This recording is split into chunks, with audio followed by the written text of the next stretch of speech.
you were training walruses and Smooshi comes into the story. For anyone that won't know, what happened with Smooshi and her imprinting on you? So she came to us at approximately 2 years of age, which in my experience, was quite old for us to receive captive walruses. So normally the babies, they bring them to you very young.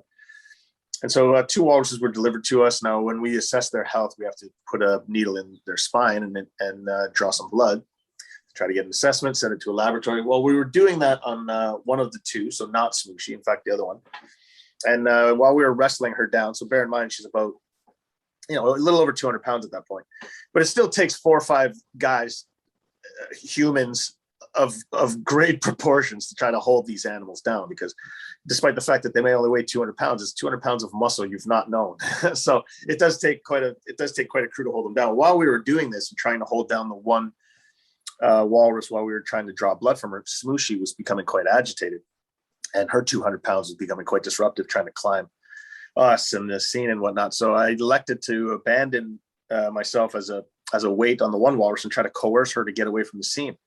But in doing so, and anomalously, as explained by science and anyone who's observed this, in that moment when I put my hands in front of her face to try to calm her, I imprinted on her. She opened her nostrils and it's as if she absorbed my information. So everything about me, she sort of downloaded onto her brain. Sound of my voice, what I look like, what I smell like, which is all survival keys that calves and moms have. It's an